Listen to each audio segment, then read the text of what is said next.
SRF Kids Hörspiel. SRF Kids Hörspiel. Dein Podcast.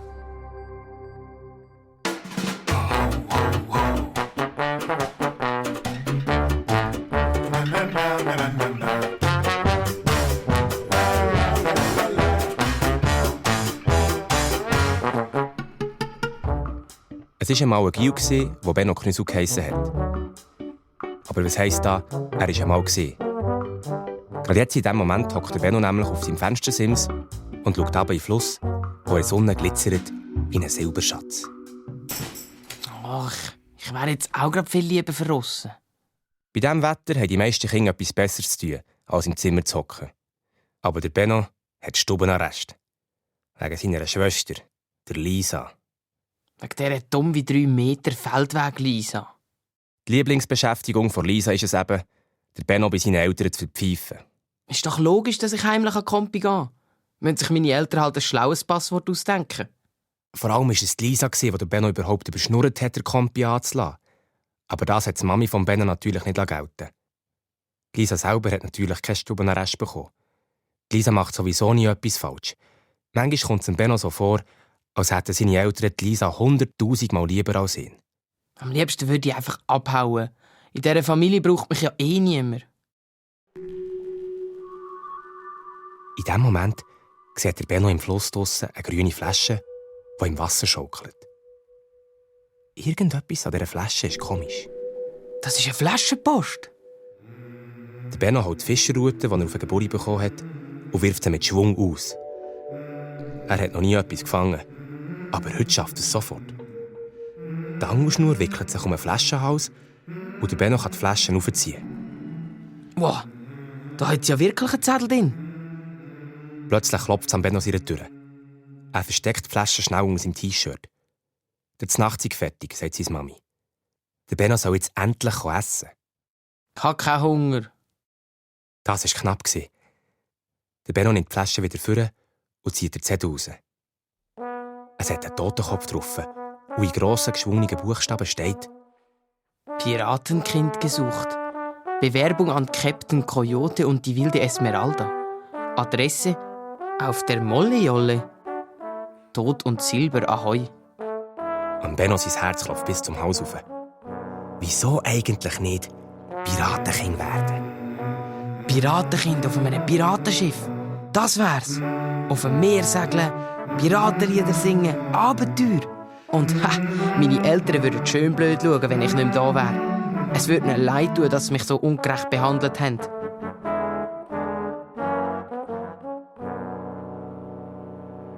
Der Benno hört das Gegel aus der Küche. Seine Eltern und seine Schwester essen sicher gerade Spaghetti und haben es lustig. Wahrscheinlich lachen sie über ihn. Ist mir doch gleich. Wer ein Pirat werden will, wird mit so etwas easy Portugiesi fertig. Wenn nur sein Bauch nicht so knurren würde. Ausgerechnet heute gibt es den berühmten Mutter-Knüssel-Schokipudding. Mit Nideln und extra viel Schokostückchen. Am Benno läuft das Wasser im Mund zusammen. Aber er bleibt stark. Wenn er dann mal Pirat ist, dann schreibt er an die Knüsselfamilie eine Postkarte. Liebe Grüße aus der Südsee. Ich bin jetzt ein Pirat und kann so viel Schokipudding essen, wie ich will. Ahoi und auf nimmer wieder schauen. Aber jetzt muss er zuerst an der wilden Esmeralda und am Captain Coyote schreiben. An die Adresse Mollejolle. Mollejolle? Heisst echt ihr Schiff so?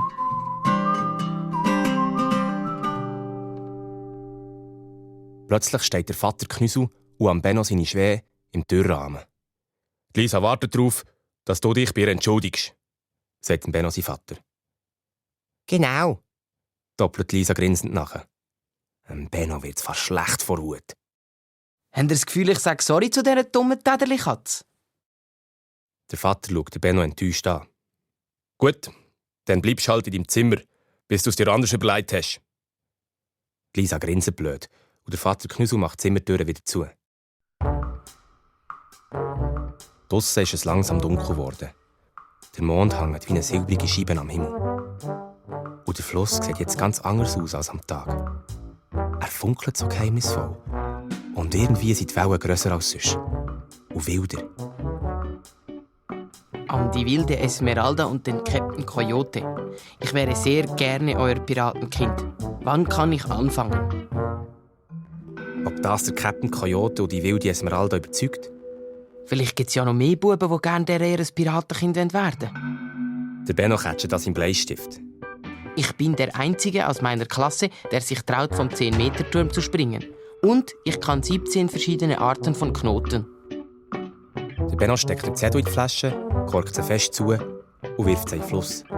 Die Wellen umspülen die Flasche, ziehen sie runter und bevor der Benno 3-mal blinzeln kann, ist sie auch schon aus seinem Blickfeld verschwunden. Der Fluss ist jetzt wieder so ruhig wie immer. Hat der Benno sich das alles nur eingebildet?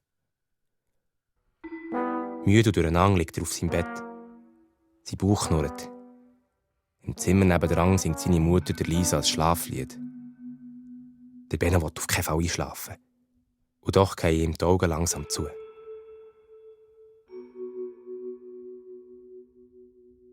Als er wieder verwacht, ist es Nacht. Das Fenster ist offen und die Vorhänge bewegen sich leicht im Nachtwind. Aber was ist das? Versucht da jemand an der Hauswand hochzuklettern? Der Benno bleibt stocksteif liegen und lässt. Und dann sieht er, wie ein kräftiger Männerhang an seinem Fensterrahmen Halt sucht und sich jemand langsam in sein Zimmer aufzieht.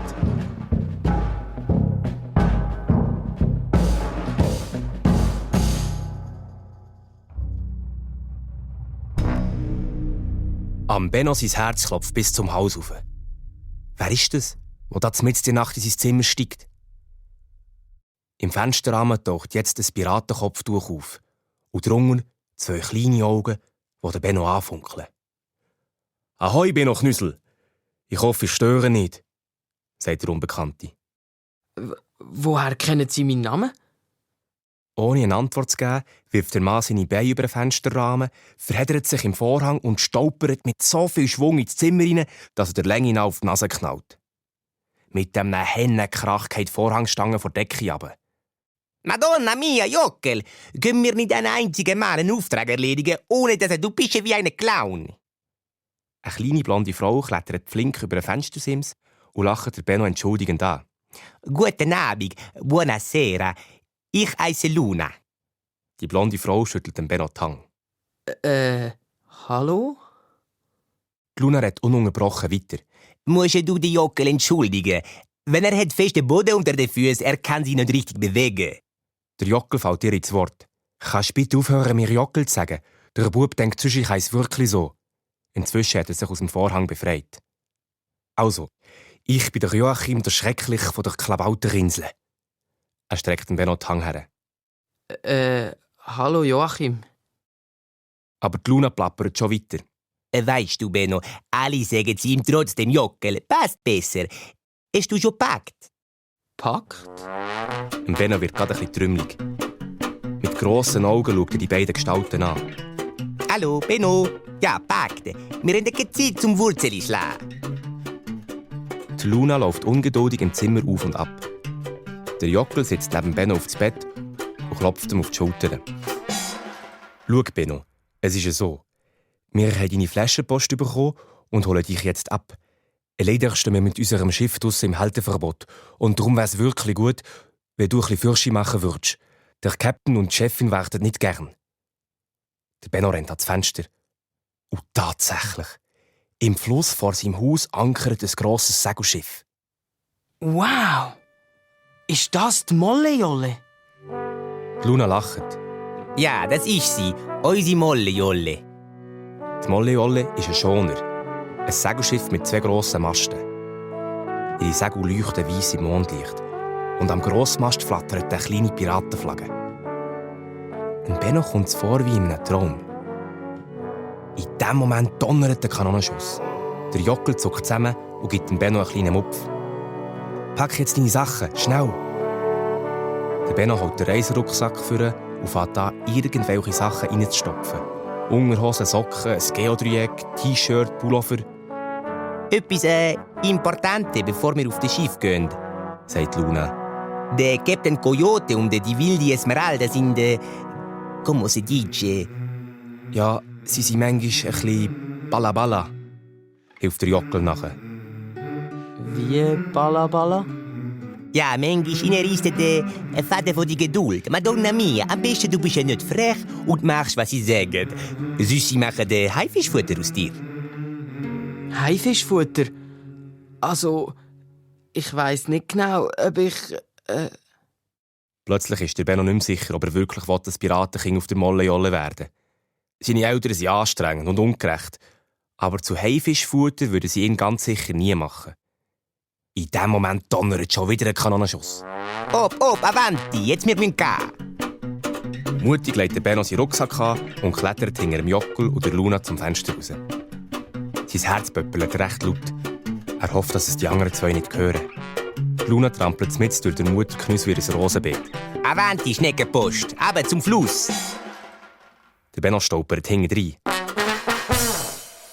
Am Fluss angekommen, dreht er sich um und wirft den letzten Blick zurück auf das Haus. In seinem Zimmer brennt noch Licht. Alle anderen Fenster sind dunkel. Lisa und seine Eltern schlafen seelenruhig und haben keine Ahnung, dass der Benno in diesem Moment in einem Beiboot sitzt und zu einem Segelschiff gerudert wird. Ciao, Mami. Ciao, Papi. Ciao, Lisa. Benno sein Herz ist schwer wie ein Anker. Aber er hat keine Zeit zum traurig zu sein. Das Beiboot ist nämlich in der Flussmitte bei Molle-Jolle angekommen.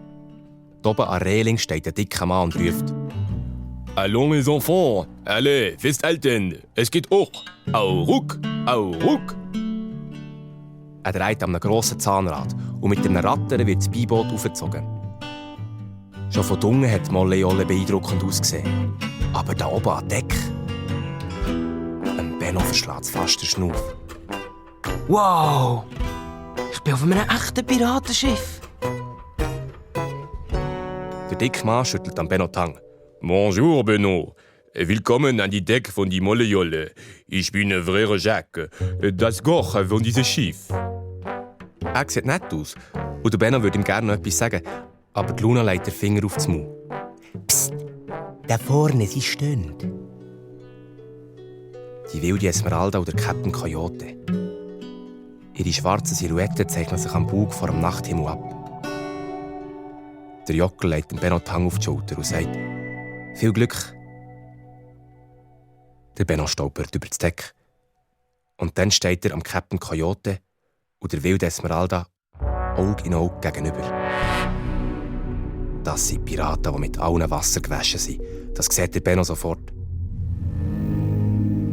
Die wilde Esmeralda hat schwarze Haare, die in dicken Strähnen bis zu den Knäukehlen runterbambeln und sicher schon jahrelang nicht gestrahlt worden. Sie hat eine riesige Zahnlücke und ihre Augen funkeln wie zwei grüne Smaragden. An ihrem Hals hängen so viele Ketten, dass es bei jeder Bewegung klirrt. Und ihre blutigen Füße sind schwarz wie Leder. Der Benno findet die Esmeralda wunderschön. Der Captain Coyote, der neben ihr steht, ist auch sehr eindrücklich. In seinem braunbrannten Gesicht hat er einen schwarzen Schnauz. Und unter einem Piratenhut blitzen zwei Augen vor, so klar wie ein Kristallsee. Seine Arme sind starke Baumstämme. Der Captain Coyote mustert den Benno von Kopf bis Fuß. So. Das ist jetzt also unser neues Piratenkind.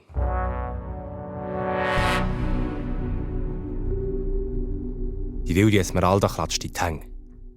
Ole, bienvenido auf der Molle-Jolle. Was für ein herziger kleiner Junge. Sie drückt Benno fest an sich.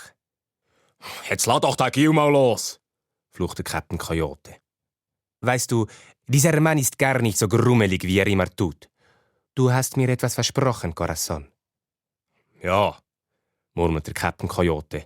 Und zum Benno sagt er: in letzter Zeit haben wir ein bisschen Probleme mit unseren Piratenkindern. Einer fauler als der andere. Er haut mit der Faust auf die Reling. Der Benno zuckt gerade ein bisschen zusammen.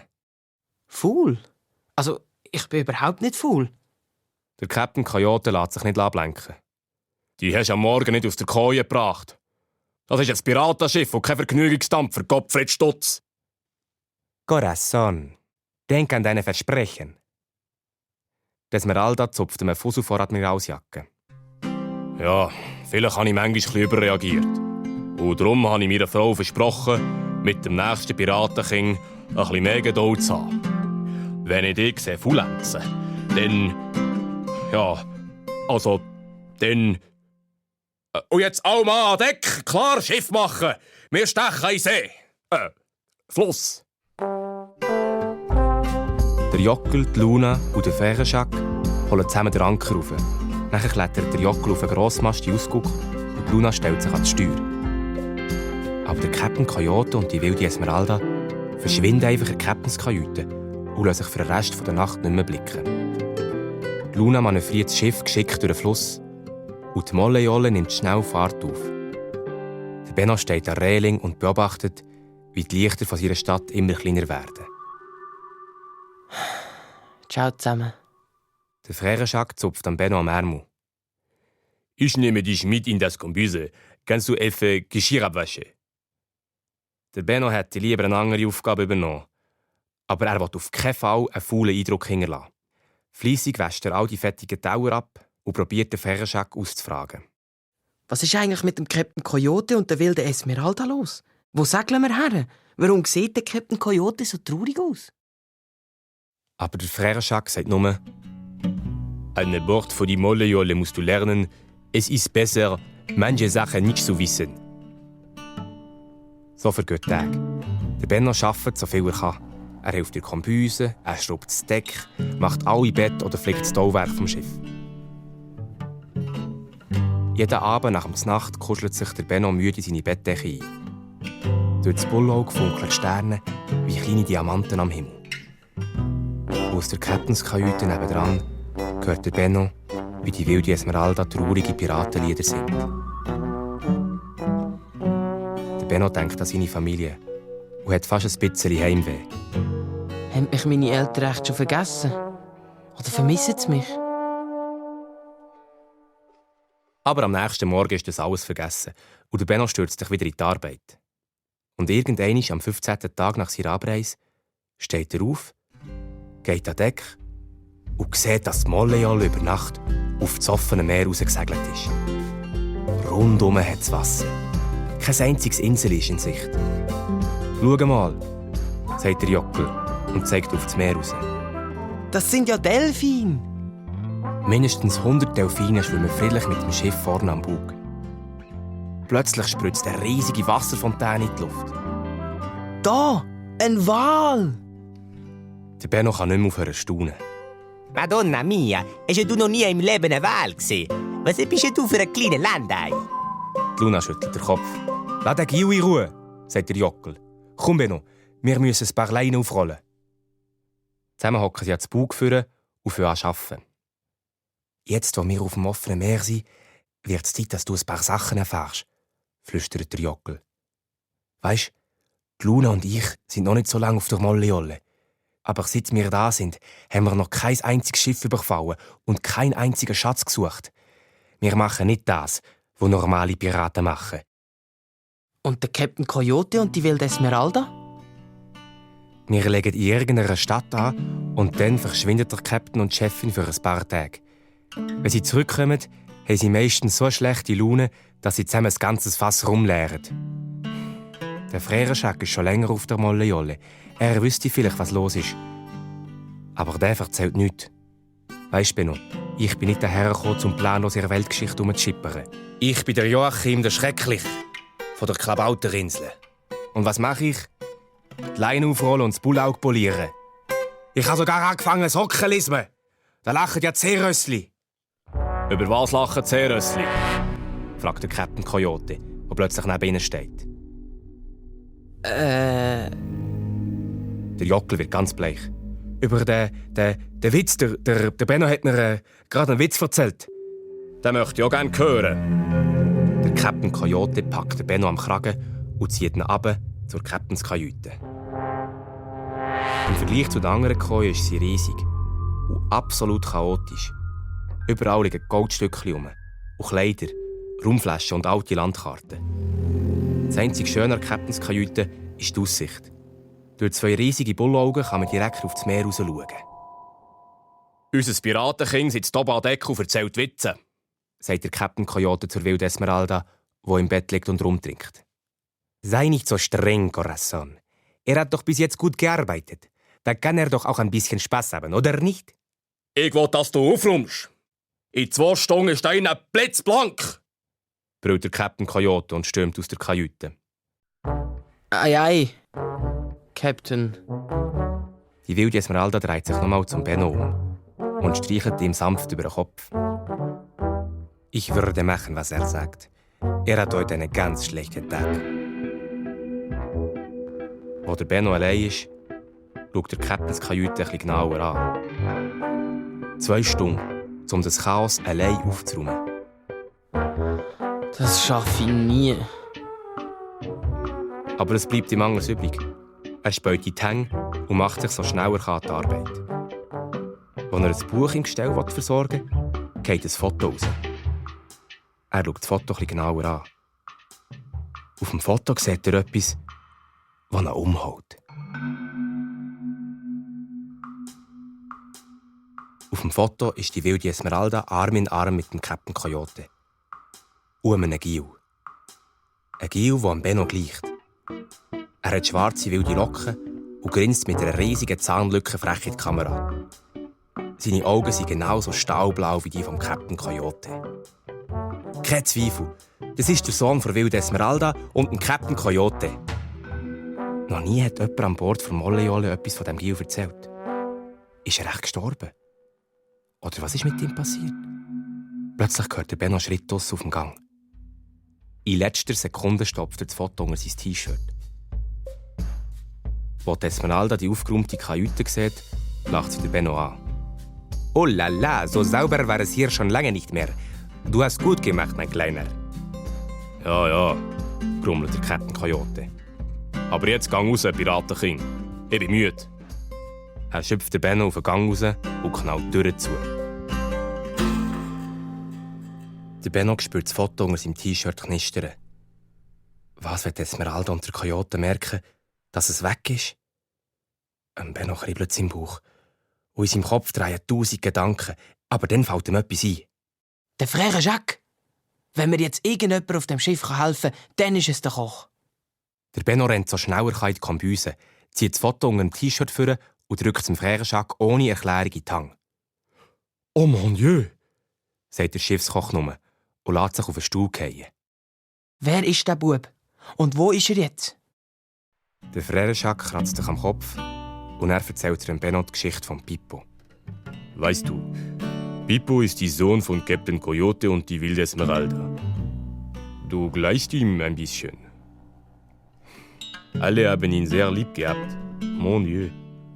Aber einmal Captain und Esmeralda haben sehr schlimm gestritten und da ist Pippo in Tripolis abgehauen und nicht mehr zurückgekommen.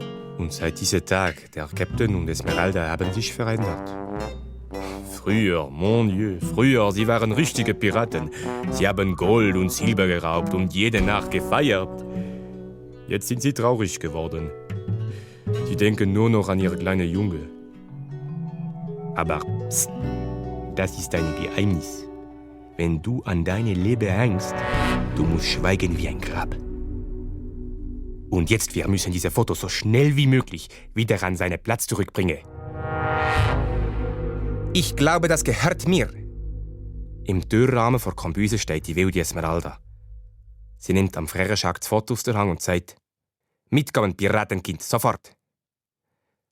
Sie packt den Benno am Knick und schlägt ihn über das Deck. Plötzlich bleibt sie vor einer Koje stehen, die bis jetzt immer abgeschlossen war. Der Benno merkt sofort, dass das die Koje von Pippo ist. Auf dem Boden sind Kleider und Spielsachen verstreut. Wir haben alles so gelassen, wie es war, sagt Esmeralda. Manchmal ich komme hierher und stelle mir vor, die Tür geht auf und er kommt herein. Aber er kommt nicht. Er ist weg. Ich kann das nicht verstehen. Verstehst du das? Nein. Der Benno fühlt sich ziemlich unwohl. Da streichelt ihm die wilde Esmeralda über den Kopf. Du musst keine Angst haben wegen dem Foto. Wir erzählen Coyote nichts davon. Weißt du, du erinnerst mich an meine kleine Pippo. Wenn er wäre hier, ihr würdet werden gute Amigos. Ihr findet ihn sicher wieder. Die wilde Esmeralda stampft mit dem Fuß energisch auf den Boden. Darauf kannst du Gift nehmen. Morgen wir gehen an Land in Tripolis, wo mein kleiner Pippo vor genau einem Jahr ist verschwunden. Und mein Mutterherz mir sagt, dass wir dort werden etwas erfahren.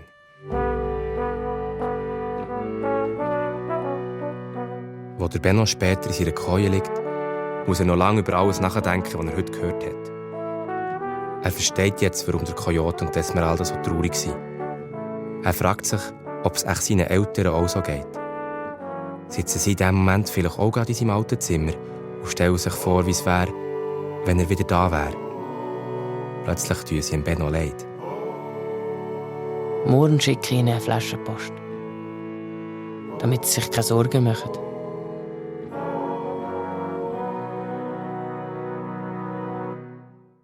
Als er am nächsten Tag aufwacht, ist die Molle-Jolle schon im Hafen von Tripolis. «Willst du kommen mit uns an Land?» fragt die wilde Esmeralda.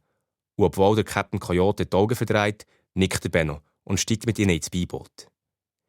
Sie setzen über und mischen sich am Hafen unter 10 Leute. Am Kai ist ein riesiger Betrieb. In 1000 verschiedenen Sprachen schreien die Seefahrer durcheinander. Arabisch, Englisch, Spanisch, Französisch, Italienisch, Deutsch, Holländisch. Der Benno muss höllisch aufpassen, dass er die Esmeralda und der Coyote in diesem Gewusel nicht aus den Augen verliert. «Wir gehen zuerst in Krummanker. Ich muss den Wirt ein paar Sachen fragen», sagt der Captain Coyote und biegt in eine kleine Seitengasse ab.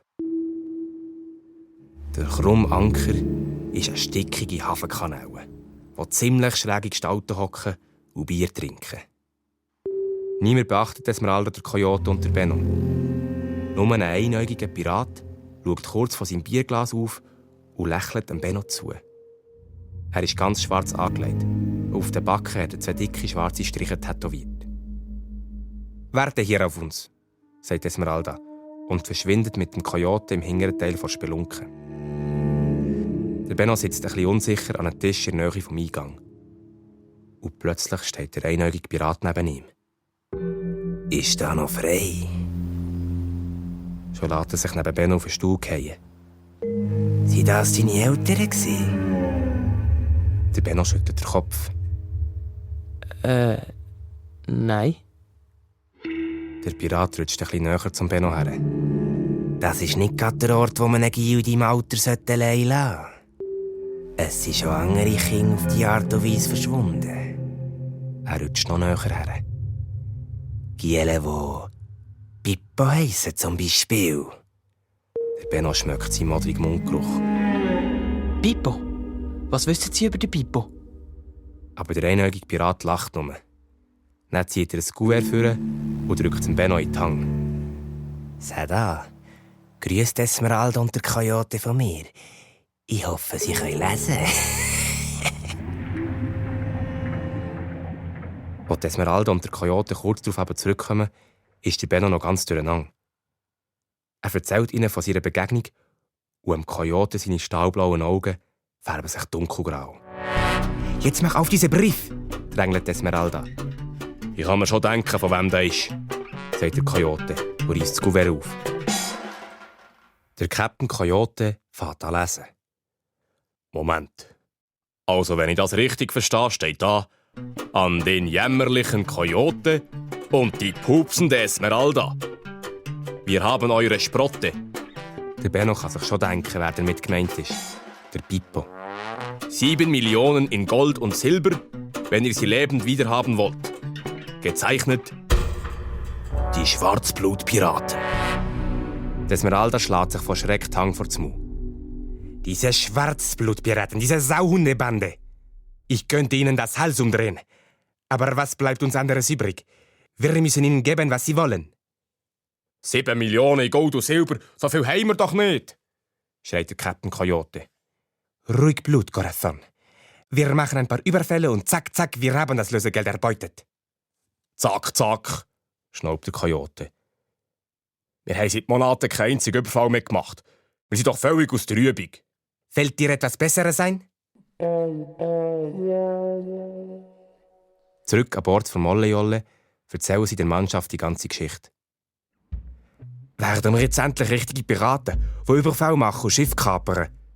fragt der Jockel. Der Captain Coyote nickt. Da juchzt der Jockel und tanzt über das Deck. «Jetzt kommt der Joachim, der Schrecklich von Klabauterinseln. Nimm das und das und das!» «Ab sofort herrscht höchste Kampfbereitschaft. kommandiert der Captain Coyote. Das nächste Schiff, das uns in die Quere kommt, ist dran. Hier, ihr könnt bedienen euch. Die Esmeralda klappt die Truhe auf, die bis an den Rand rauf mit Waffen gefüllt ist. Die Luna, der Jockel und der Frère Jacques schnappen sich je 2 Pistolen, einen Dolch und ein Entermesser. «Du auch, Piratenking!» befiehlt der Coyote. «Gold oder Leben!» brüllt Esmeralda. «Für unsere Pipo!» «Für unsere Pipo!» rufen alle. Der Benno steht an der Reling und schaut ein bisschen nachdenklich auf das Meer raus. Madonna mia, endlich passiert mal etwas, oder? Sagt Luna und klopft dem Benno auf die Schulter. Der Benno mag nicht reden. Als er noch daheim war, hat er vor ihm ins Bett gehen, ständig Piraten- und Abenteuerbücher gelesen. Aber es ist halt schon etwas anderes, ob man so einen Überfall daheim in seinem Zimmer erlebt oder ob man tatsächlich auf einem Piratenschiff steht. Ist eine Dose voll, oder, Kleine? Fragt Luna. Vor meinem ersten Überfall habe ich auch gehabt. Aber du musst schauen, wenn es geht los, du kannst nicht mehr viel überlegen. Denn du haust einfach rein. Haust einfach rein? Der Benno schluckt leer. Schiff, Backbord voraus! Schreit der Jockel vom Ausguck oben runter. Die Mollejolle wird beigetragen und steuert achtern, also von hinten, auf das Schiff zu, das jetzt am Horizont auftaucht. Es ist ein Vergnügungsdampfer. Mona Lisa steht auf dem Schiffsrumpf. Eine Blaskapelle spielt und an Deck tanzen Leute und schlürfen Cocktails. Plötzlich sehen sie die Mollejolle. Der Benno hat erwartet, dass sie schreien und panisch versuchen, sich zu verstecken. So war es auch in seinen Piratenbüchern immer. Aber die Leute an Bord von Mona Lisa lachen. «Was ist denn mit denen los?» fragt der Jockel. Keine Ahnung. Auch der Coyote sieht ein bisschen irritiert aus. Denen wird das Lachen schon noch vergehen. Achtung! Feuer! Die Luna zündet die Lunte vor die Kanonen an. Die Kanonenkugel schiesst aus dem Rohr und platscht etwa 10 Meter neben der Mona Lisa ins Wasser. «Kannst du nicht zielen, oder was?» ruft der Jockel. «Lass mich mal!» Eine neue Kugel wird eingelegt. Der Jockel zündet die Lunte und die Kugel saust im hohen Bogen über einen Vergnügungsdampfer drüber. Du kannst ja auch nicht besser. Nicht zanken, klar machen zum Entern. Kommentiert der Coyote. Die Piraten werfen ihre Enterhäken und kumpen über die Reling auf das andere Schiff. Auch der Benno kumpelt über. Und die Passagiere klatschen begeistert. «Da gibt's nichts zu klatschen!» schreit der Jockel. «Das ist ein Überfall!» Die Leute lachen. «Sie sind eine Robberie!» versucht es nochmal auf Englisch. Aber die Passagiere haben die Sprache schon verstanden. «Deinen Reiseleiter fällt doch immer etwas ein», sagt der dicke Schweizer Tourist zu seiner Frau. Das ist eine schamparlässige Kreuzfahrt, gell, Heidi? Schau doch, sogar Pistolen haben sie. Wer könnte meinen, die sagen echt? «Soll ich dir zeigen, wie echt die ist?» zischt Esmeralda und richtet ihre Pistole auf den dicken Schweizer. Aber ein Mann in Uniform stellt sich vor einen dicken Tourist. Es ist der Captain vom Schiff. «Meine Damen und Herren, wir bedanken uns herzlich für die gelungene Show. Sie dürfen sich jetzt gerne an unserem Dessertbuffet bedienen. Danach würden wir gerne weiterfahren, wenn Sie nichts dagegen haben.» Wir geben uns sicher mit eurem Dessertbuffet zufrieden, schreit der Coyote mit hochrotem Kopf. Wir sind Piraten und ich an eurer Stelle würde jetzt ganz schnell. Weiter kommt er nicht mehr, weil er vom Jockel unterbrochen wird. Der steht schon am Dessertbuffet und stopft sich mit beiden Hängen Schokokuchen ins Maul. «Leute, diesen Kuchen müsst ihr probieren. Ein Traum. Und schaut, Himbeerkuchen, Vanillecreme, Tiramisu.» «Tiramisu?» schreit Luna. «Ich liebe Tiramisu!» «Mon Dieu, au mousse au chocolat!» ruft der Frère Jacques. Die Esmeralda schlägt sich mit der flachen Hang an die Stirn und der Coyote knirscht. Ihr seid dort voll Idioten! «Rückzug!» Der Jockel schnappt sich den Rest vom Schokokuchen und er kommt bei allen Piraten zurück auf die Mollejolle. Die Passagiere von Mona Lisa winken und die Blaskapelle spielt ein fröhliches Abschiedslied. Das war ja mal ein schöner Schuss in den Ofen, sagt der Coyote. «Sorry, Chef, aber bei Schokokuchen werde ich ganz schwach.» Der Jockel schaut verlegen rein. «Beim nächsten Mal, wir haben sicher mehr Glück.» Aber es ist wie verhext. Zwar stellen sie sich bei den nächsten Überfällen geschickter an, aber sie kreuzen nur Schiffe, wo es nichts zu holen gibt. Klapprige Bananendampfer oder Umweltschützer, die die Antarktis retten wollen. Und sich ziemlich verfahren haben. Etwa 2 Wochen nach ihrer Abfahrt in Tripolis versammelt Esmeralda und der Coyote die Mannschaft an Deck. Wir haben beschlossen, dass es macht keinen Sinn mit Überfällen, teilt Esmeralda ihnen mit. Und darum wir werden gerne auf die Suche nach dem Schatz von die rote Koralle. Der Schatz von die rote Koralle? Madonna mia! Ihr wisst, wie viele Piraten haben schon probiert. Ich bin ja nicht lebensmüde, ruft Luna. Ihr könnt natürlich wählen. Sagt der Coyote, ohne eine Miene zu verziehen. Entweder ihr kommt mit, oder ihr kumpelt gerade direkt vor die Todesplanke.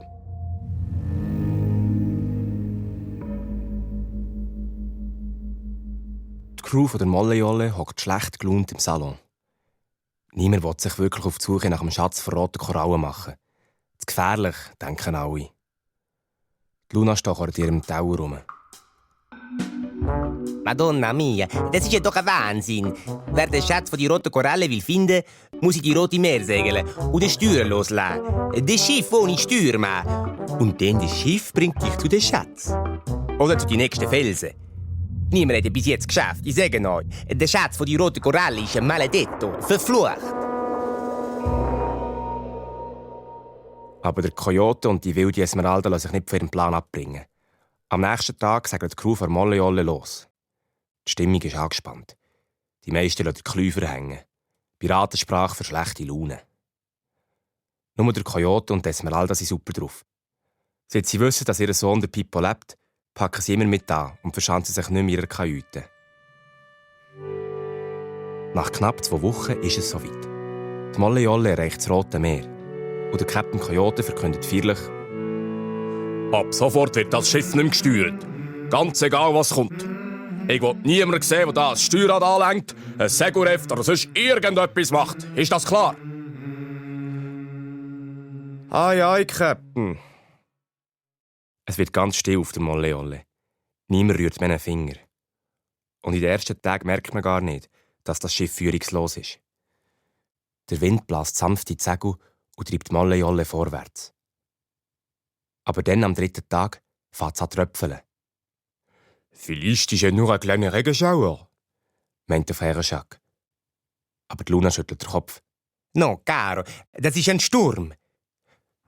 Madonna mia, ein Orkan. Immer schwärzer wird der Himmel. Der Regen peitscht ihnen ins Gesicht. Der Wind heult und jault und zerrt an den Segel. Wir müssen die Segel einholen, sonst verreissen sie, ruft der Jockel. Aber die Esmeralda und der Coyote schütteln den Kopf. Der Wind bläst immer heftiger. Und die Mollejolle wird wie eine Nussschale über die Wellen geschleudert. Damit niemand über Bord geht, biegen sich alle an. Meterhohe Wellen brechen über das Schiff hinein. Der Benno macht seine Augen zu. Das wär's dann also gewesen mit mir. In diesem Moment taucht die Mollejolle in eine besonders hohe Welle. Der Benno schluckt Salzwasser, er zappelt und wird ohnmächtig.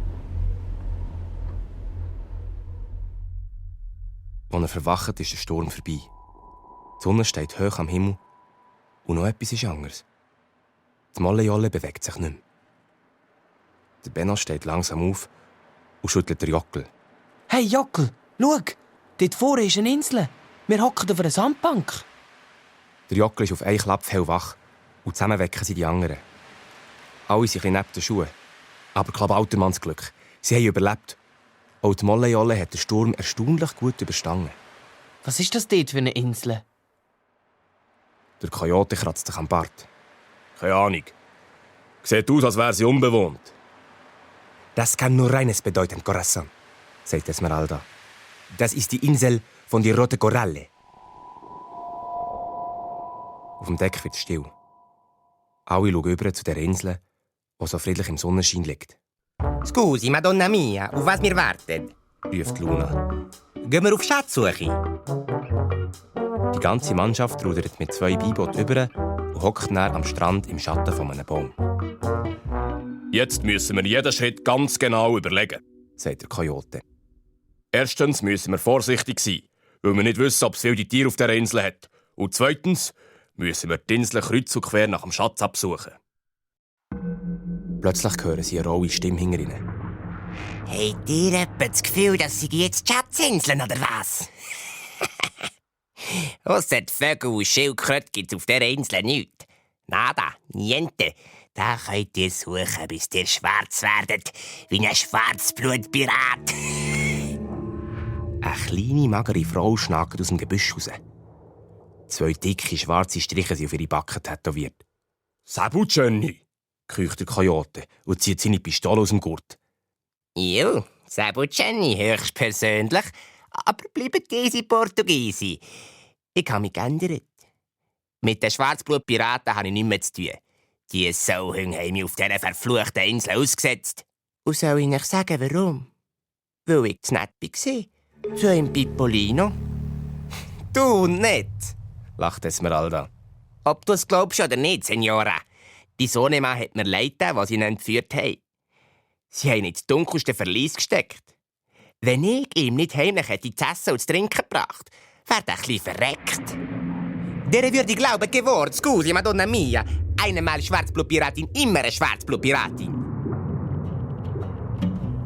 Aber der Coyote und Esmeralda nehmen die Pistolen ab und fragen Sabu Jenny über Pippo aus. Bis spät in die Nacht hocken sie beim Feuer und Sabu Jenny erzählt von der Entführung zu Tripolis und wie es am Pippo bei den Schwarzblutpiraten ergangen ist. Esmeralda und der Coyote haben Tränen in den Augen und auch am Benno wird das Herz ganz schwer. Er kuschelt sich neben dem Feuer fest in seine Decke ein. Nicht mehr lang, Pippo. Wir kommen dich holen. In der Nacht träumt der Benno von Schwarzblutpiraten, die mit blutverschmierten Hängen den Schatz von roten Korallen ins Meer schmeißen. Mit einem Ruck verwacht er aus seinem Albtraum. Patschnass. Aber alle anderen schlafen friedlich. Aber halt. Wer ist das, der da heimlich in Richtung Strand schleicht? Ist das Sabu Jenny? Und was macht sie? Sie zieht eins von den Beibooten ins Wasser und rudert über zur Mollejolle. Die will abhauen. Der Benno säckelt so schnell er kann zum Strand führen und hockt ins zweite Beiboot. Sabu Jenny steht am Deck der Mollejolle und holt den Anker ein. Der Benno rudert wie ein Gestörter und schafft es gerade noch rechtzeitig, auf das Schiff zu klettern und sich im Heck zu verstecken. Sabu Jenny steuert das Schiff mit sicherem Hang aus der Bucht raus ins offene Meer. Adieu, ihr Vollidioten. Merkt euch eins, traut nie einer Schwarzblutpiratin. Der Benno spürt, wie die Wut in seinen Kopf steigt. Und die Wut ist stärker als die Angst. Er schleicht in die Kombüse und holt eine schwere Bratpfanne vom Kirchenschack. Dann schleicht er zurück an Deck. Sabu Jenny lacht und triumphiert immer noch. Du lachst nicht mehr lang. Der Benno holt aus und schlägt zu. Sabu Jenny verdreht die Augen und geht ohnmächtig auf die Schiffsplanke. Der Benno fesselt sie schnell mit allen 17 Knöpfen, die er kann. Das wäre geschafft. Aber dann wird dem Benno klar, die Mollejolle treibt mitten auf dem Ozean. Und er hat keinen blassen Schimmer, wie er das Schiff allein steuern soll.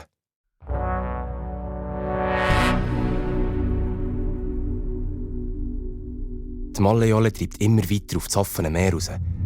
Der Benno säckelt am Deck umeinander und probiert verzweifelt das Schiff in den Griff zu bekommen. Er kann nicht mehr.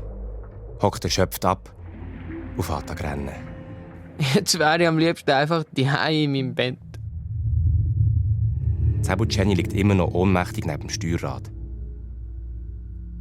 Jetzt sieht der Benno, dass sie ein kleines Fläschchen um den Hals hat. Er bekommt gerade Durst. Als er den Korken rauszieht, saust etwas aus der Flasche raus, pfeift durch die Luft und breitet sich wie eine leuchte grüne Wolke über dem Himmel aus. Wer bist du und was willst du? Donnert es aus der Wolke raus. Ich bin der Benno. Und wer bist du? Ich bin der mächtige Brausegeist. Du hast mich aus dieser stinkenden Rumflasche befreit, in der ich seit Jahren gefangen war. Dafür hast du einen Wunsch frei. Aber wähle gut. Du hast nur einen Wunsch. Der Benno muss nicht lange überlegen. Bring mich zum Schatz von der roten Koralle. Also gut. Dein Wunsch ist mir Befehl. Der Brausegeist fährt sich an drehen und bläst sich zu einem riesigen Orkan auf. Die Molle Jolle wird in den Orkan reingesogen. Rasend schnell dreht sie im Wirbel abwärts. Der Benno klammert sich am Grossmast fest. Es wird ihm halb schlecht. Und dann braut die Molle Jolle mit einem grossen Klapf auf dem Meeresboden auf.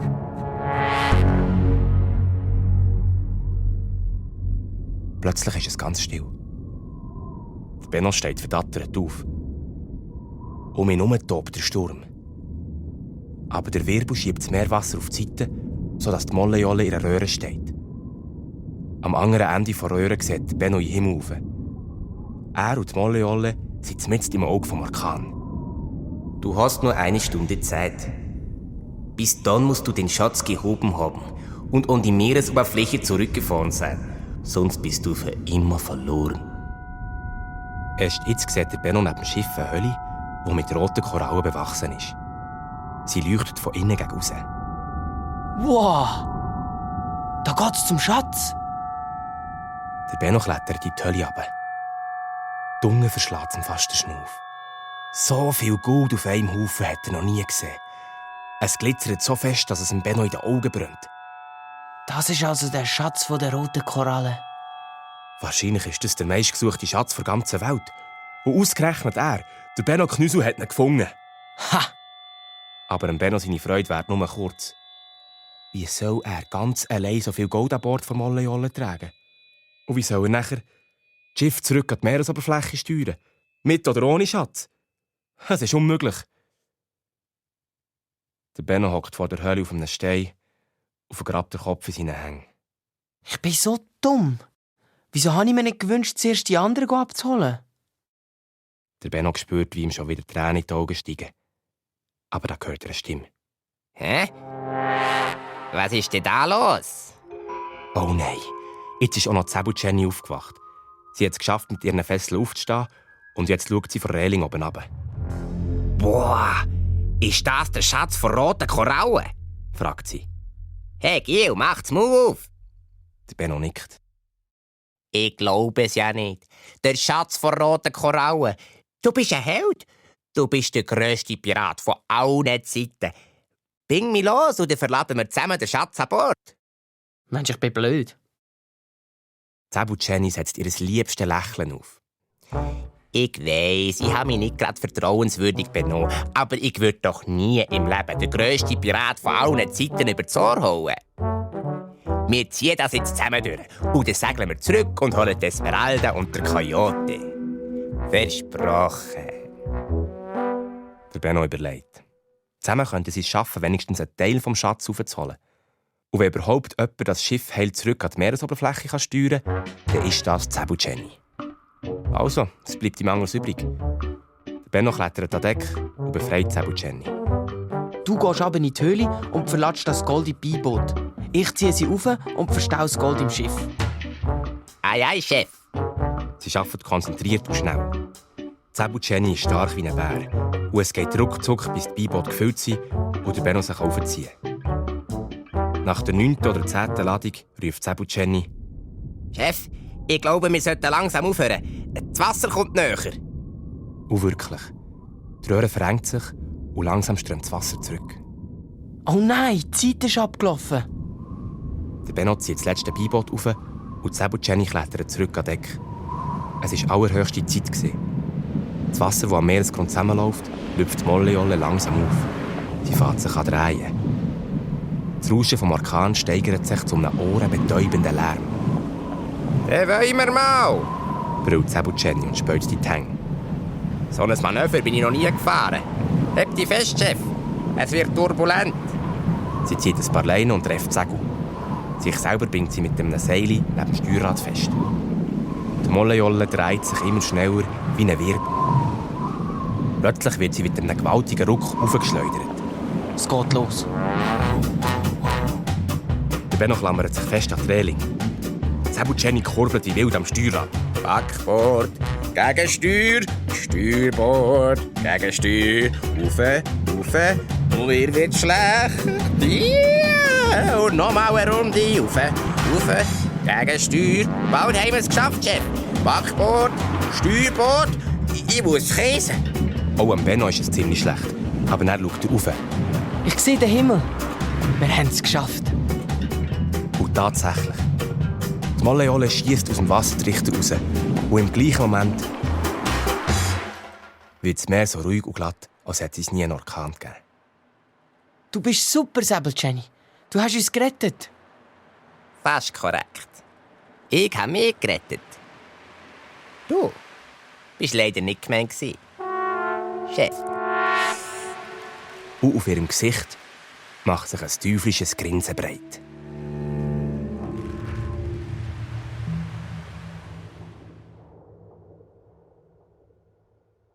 Säbel Jenny grinst und nimmt eine Pistole vor. Eigentlich ist es nicht fair, dass ich dich jetzt über die Todesplanke schicke. Aber hat irgendjemand behauptet, dass Säbel Jenny fair sei? Schau nicht so blöd. Du siehst genau aus wie der Pippo, den ich noch ins Verlies gesperrt habe. Der Benno verklüpft. Was? Du hast den Pippo entführt? Ja, klar. Die Schwarzblutpiraten haben mich nicht ausgesetzt, weil ich mich so nett um euren Pippo gekümmert habe. Sie haben mich ganz einfach bei einem Zwischenstopp auf dieser verfluchten Insel vergessen. Wahrscheinlich haben sie bis heute noch nicht gemerkt, dass ich fehle. So ist das bei uns Schwarzblutpiraten. Nicht umsonst heisst unser geheimes Passwort «Ich für mich». Bei uns kämpft jeder nur für sich selber. Und das mache ich jetzt auch. Säbel Jenny bohrt dem Benno die Pistolenmündung in den Rücken. Auf was wartest du? Vorwärts! Sie treibt den Benno quer über das Schiff auf die Todesplanke zu. Mit zittrigen Knien macht der Benno ein paar Schritte auf dem Brett. Unter ihm warten die Haifische und hinter ihm die Pistole von Säbel Jenny. Das ist echt angenehmer. Aber die Entscheidung wird dem Benno gerade abgenommen. Säbel Jenny gibt ihm einen Mupf, er stolpert und fällt über die Todesplanke ins Meer. Oh nein! Das Wasser ist dunkel und eiskalt. Der Benno schwimmt an die Meeresoberfläche und schnappt nach Luft. Er sucht nach etwas, wo er sich dran heben kann. Oder nach Land. Aber er sieht nur Wasser. Und da? Was ist das? In etwa 100 Meter Entfernung taucht plötzlich eine graue, dreieckige Flosse auf. Sie schwimmt wie ein Schwert direkt auf den Benno zu. Der Benno schwimmt los, so schnell er kann. Hauptsache weg vom Hai. Er dreht sich um und schaut zurück. Die Flosse ist etwa noch 50 Meter hinter ihm. Der Benno schwimmt schneller, schaut zurück. Noch 30 Meter. Schneller, Benno! Schwimm schneller! Noch 10 Meter. Der Benno gibt nochmal alles. Aber er kann nicht mehr. 4 Meter. 3 Meter. Jetzt sieht der Benno den langen, grauen Körper. 2 Meter. 1 Meter. Der Hai reisst schon das Maul auf. Aber was ist das? In allerletzter Sekunde wird der Benno in die Luft gezogen. Der Hai klappt verdutzt das Maul zu und beißt ins Leere. Wow, ist das knapp gewesen. Brausegeist? Bist du das? Der Brausegeist dreht den Benno in seiner Nebelwolke durch die Luft. Normalerweise mische ich mich nicht in Piratenangelegenheiten ein. Aber dieses Weibstück hat dich fies übers Ohr gehauen und mich jahrelang in dieser stinkenden Rumflasche eingesperrt.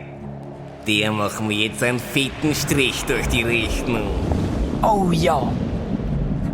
Es ist recht komisch, wenn man von etwas in die Luft gedreht wird, wo man gar nicht richtig sieht. Am Benno kommt es fast so vor, als könnte er selber fliegen. Hey, dort vorne ist die Molle-Jolle! Der Brausegeist holt tief Luft und bläst die Segel von Molle-Jolle. Sofort ändert das Schiff den Kurs. Der Benno sieht, wie die Säbel Jenny über das Deck säckelt und probiert, die Molle-Jolle wieder in den Griff zu bekommen. Aber der Brausegeist treibt das Schiff über die Wellen, als wäre es aus Papier. Und nur ein paar Minuten später ist schon die einsame Insel in Sicht. Die Esmeralda, der Coyote, die Luna, der Fährenschak und der Jockel stehen am Strand und jubeln. Jetzt hört der Brausegeist auf zu blasen. Er wirft den Anker ins Wasser. Dann packt er die Säbel Jenny und wirbelt sie so heftig an den Strand, dass sie sich gerade den Knöchel verstaucht. Aua! Der Benno setzt ihn sanft im Sand ab. Merci vielmal, Brausegeist. Du hast mir das Leben gerettet. Der Brausegeist läuft fast ein bisschen rot an. Dies passt schon, mein kleiner Hild. Am Strand gibt es ein grosses Hallo. Madonna mia, was habt ihr gemacht? Mon Dieu! Corazon, woher kommst du? Alle reden wild durcheinander. Und es geht ein Zeitchen, bis es still wird und der Benno die ganze Geschichte erzählen kann. Als er fertig ist, schauen alle Zebu Jenny an. Die hockt im Sand und reibt sich den verstauchten Knöchel. Ich hab's gesagt. Madonna mia. Einmal Schwarzblutpiratin, immer eine Schwarzblutpiratin. Zebu Jenny wird gefesselt und dann startet Esmeralda das Kreuzverhör mit ihr. Ich will vor allem eines wissen. Wo ist mein kleiner Pippo? Sie zieht Zebu Jenny am Ohr. Au, loslass, ich sage es euch ja. Jammert Zebu Jenny. Die Schwarzblutpiraten haben in unser Hauptquartier gebracht. Und wo ist euer Hauptquartier? Will der Coyote wissen und zieht Zebu Jenny am anderen Ohr. Zebu Jenny jammert ein paar Koordinaten. 15 Grad, 75 Bogenminuten Süd, 5 Grad, 42 Bogenminuten West. Ich weiss, wo das ist, ruft der Jockel. Das ist die Klabauterinsel, meine Heimat. Wieso sind die Schwarzblutpiraten auf der Klabauterinsel? Was habt ihr mit den Klabautermännern gemacht? Er will auf Zebu Jenny losgehen, aber die anderen haben ihn zurück. Die bekommt schon noch, was sie verdient, sagt der Captain Coyote. Viel wichtiger ist, dass wir einen Plan machen. Wir haben dank dem Benno genug Gold, wo wir den Schwarzblutpiraten als Lösegeld zahlen können. Aber ich glaube nicht mehr daran, dass Schwarzblutpiraten ihr Wort halten. Scusi, Madonna mia, denn wir segeln zu der Klabauterinsel und befreien den Pippo, ruft Luna. Genau das wollte ich auch vorschlagen. Den Rest des Nachmittags macht die Crew die Mollejolle wieder seetüchtig. Der Sturm und auch die Fahrt durch den Orkan haben ihre Spuren hinterlassen. Alle packen mit an und als die Sonne hinter dem Horizont verschwindet, sieht die Mollejolle fast wieder aus wie neu. Der Verkehrsschack fährt ein paar Fische und brätelt sie über dem Feuer. Zusammen hocken sie am Strand und schlagen sich die Bäuche voll. Wenn die Flut kommt, wir fahren los, sagt Esmeralda. Aber der Benno hat noch eine Frage. Und was machen wir mit der Säbel, Jenny? Der Coyote schaut zufrieden auf das Meer raus. Ganz einfach. Wir lösen da. Nein, bitte nicht schon wieder, ruft Zebu Jenny. Ich war schon so lange auf dieser Insel. Ich halte das nicht mehr aus. Bitte, lasst mich nicht allein. Aber sie hat keine Chance. Wo die Mollejolle die Segel setzt, steht Zebu Jenny am Strand und heult Rotz und Wasser. Sie tut dem Benno fast ein bisschen leid. Er ist froh, dass der Coyote ihr kurz vor der Abfahrt wenigstens noch die Fesseln hat abgenommen. Auf zu der Klabauterinsel, ruft Esmeralda. Die Mollejolle sticht in die See und nimmt Kurs auf das Hauptquartier der Schwarzblutpiraten.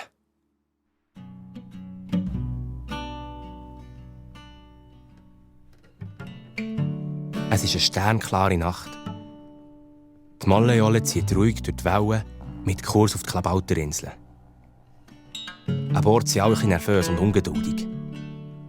Wie können sie nur das Hauptquartier der Schwarzblutpiraten einnehmen? Der Benno schaut auf das Meer raus und denkt an Pippo. Da kommt der Captain Coyote zu ihm her. Was würden wir nur noch nicht machen? Sagt er und klopft dem Benno väterlich auf die Schulter. Euch wird sicher etwas einfallen. Der Benno bekommt gerade einen roten Kopf. Nur ein paar Stunden später taucht der dunkle Umriss vor der Klabauterinsel vor ihnen auf. Stockdunkel ist es und die Crew von Mollejolle legt still und leislich an der Ostküste der Insel an. Der Jockel kennt sich dort aus wie sein eigener Hosensack. Die Klabauterburg ist auf der Nordseite der Insel. Wir müssen aber zuerst durch den Klabauterwald. Bleiben zusammen. Die Schwarzblutpiraten können überall sein. Und ja, es hat im Klabauterwald noch ein paar andere Gestalten. Wir müssen aufpassen.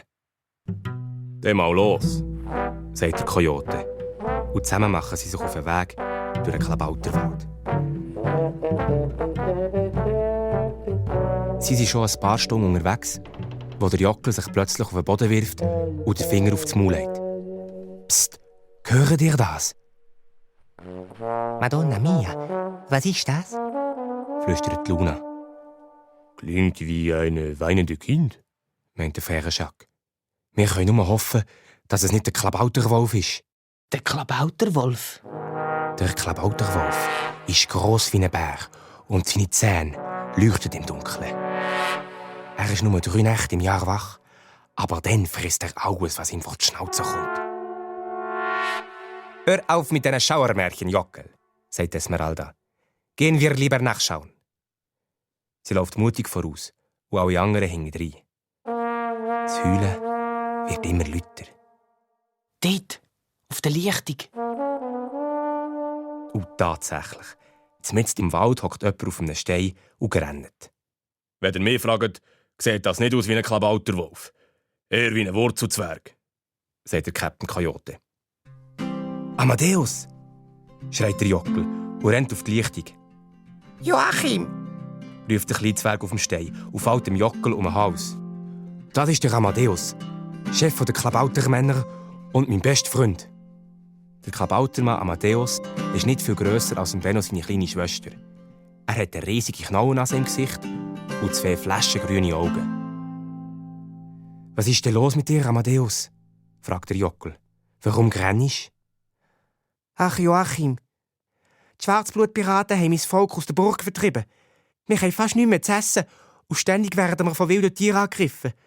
Wenn das so weitergeht, gibt es bald keine Klabautermänner mehr. Ich weiss nicht mehr, was ich machen soll.» «Beruhig dich, Amadeus. Jetzt sind wir ja da. Jetzt geht's diesen Sauhüngen von Schwarzblutpiraten nach Hagen.»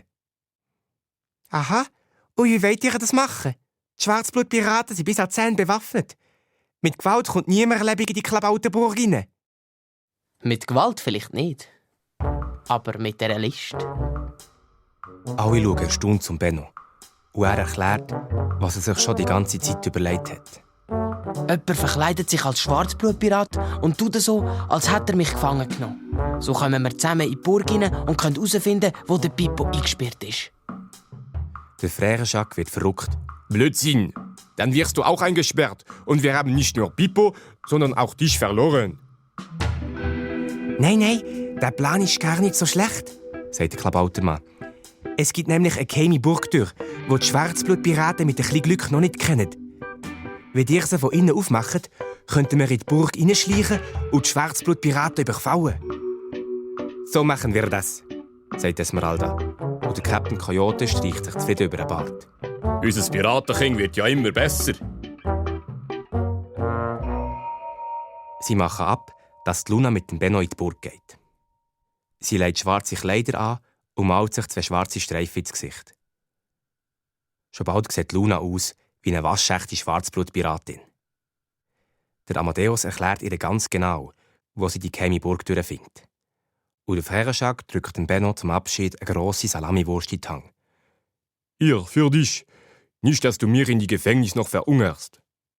Danke, Frère Jacques. Gross und schwarz steht die Klabauterburg auf einem Felsen an der Nordseite der Insel. Sie ist von dicken Mauern umgeben.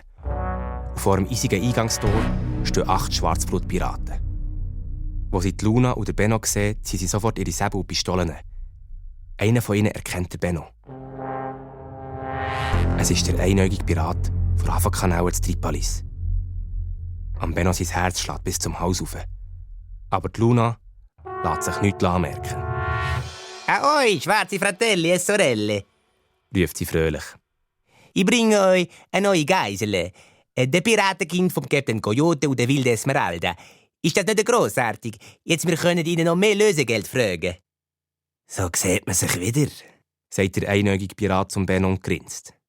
Also, lasst ihr mich jetzt rein? Scusi, Madonna mia, oder soll ich den Wurzel schlagen? Du kennst doch die Regeln, schwarze Schwester. Passwort sagen und dann lassen wir dich passieren.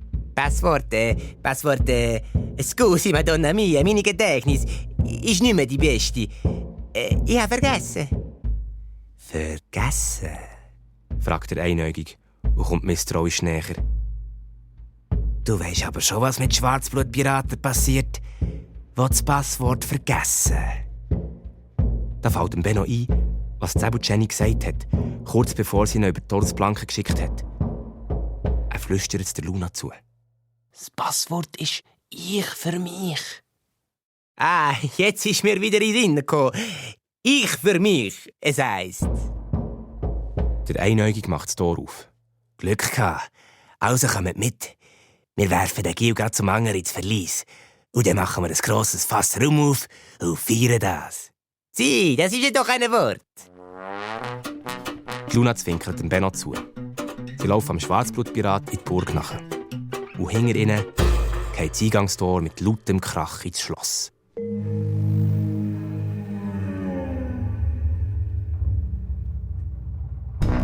Die Luna und der Benno laufen sicher schon seit 20 Minuten hinter einem einäugigen Pirat durch den Keller von Klabauterburg.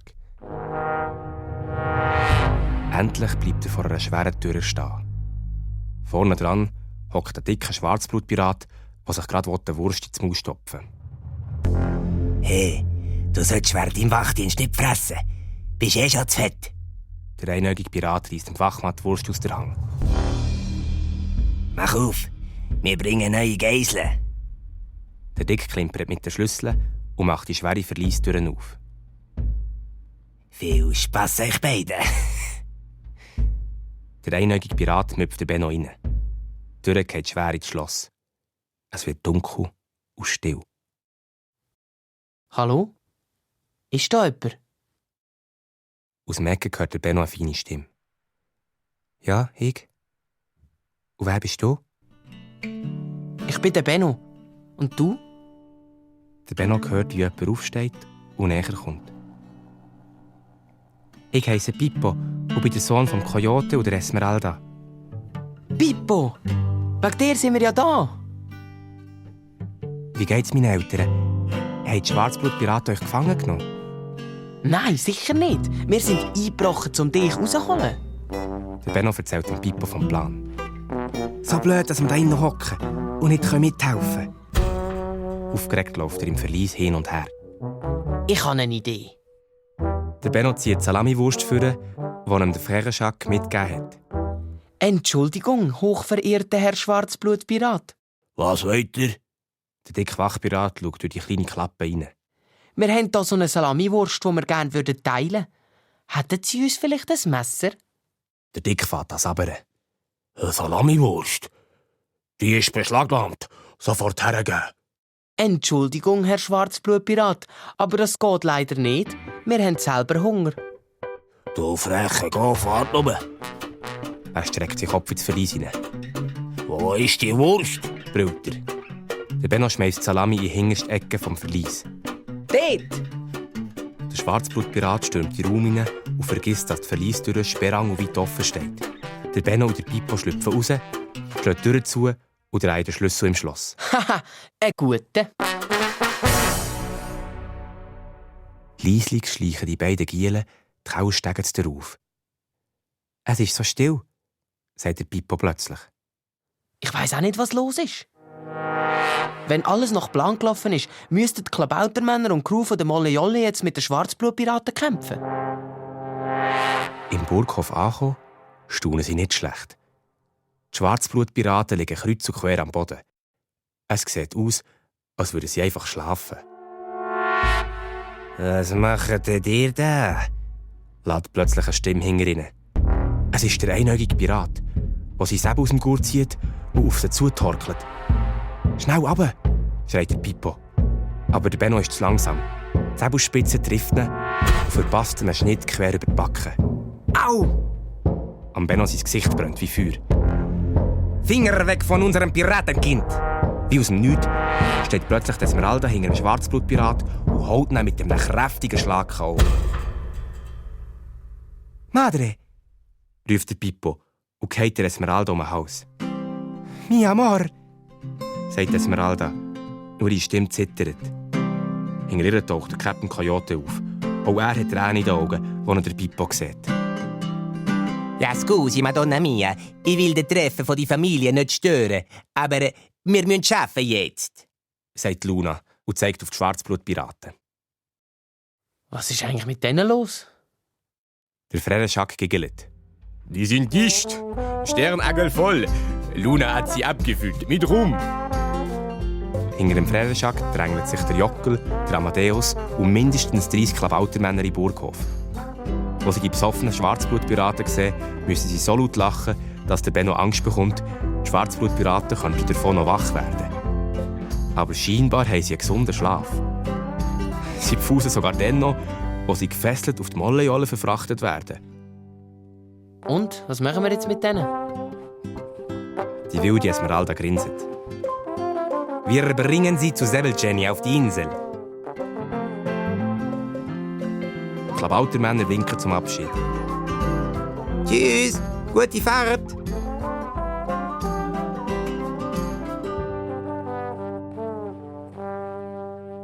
Piratenkind, willst du nicht bei uns bleiben? Fragt Esmeralda, wo sie auf dem Meer sind. Alle schauen den Benno gespannt an. Der Jockel, die Luna, der Frägenschak, die Esmeralda, der Coyote und nicht zuletzt auch der Pippo. Der Benno hat sie während dieser Reise alle gern bekommen. Und sein Herz wird ganz schwer. Ich glaube, es ist langsam Zeit, dass ich heimgehe. Zu meinen Eltern.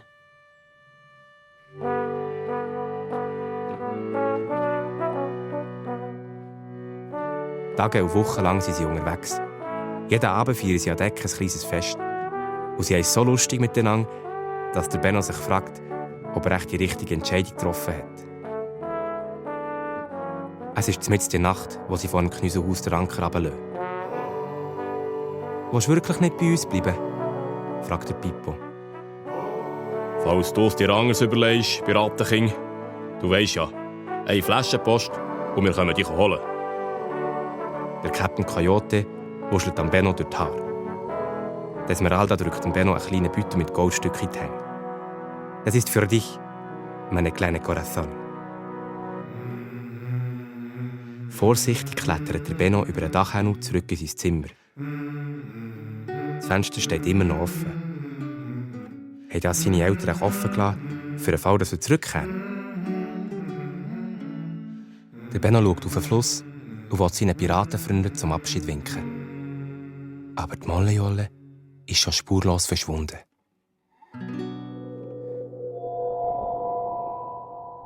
Als der Benno am nächsten Morgen verwacht, sitzt seine Schwester Lisa und seine Eltern an seinem Bett. Sorry wegen gestern, sagt Lisa. Gestern? Hä? Der Benno war doch sicher Wochen, nein, monatelang mit der Mollejolle unterwegs gewesen. Er lenkt in seinen Hosensack. Aber der Beutel mit den Goldstückchen ist nicht mehr da. Hat er am Ende das alles nur geträumt? «Du bist ja verletzt», sagt die Mutter Knüsel. «Was hast du mit deiner Backe gemacht? Hast du dich geschnitten?» Da grinset der Benno. Ah, das ist eine lange Geschichte. Die erzähle ich euch beim Morgen. Und er geht in die Küche und essen riesige Schüsseln von Schokipudding. Mit Nudeln und extra viel Schokostückchen.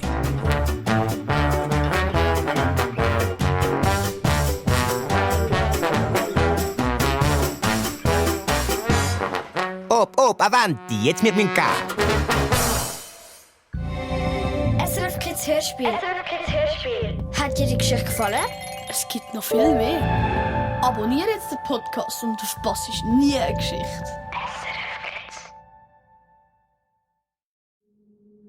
Das war ein Podcast von SRF. Produziert im Auftrag der SRG.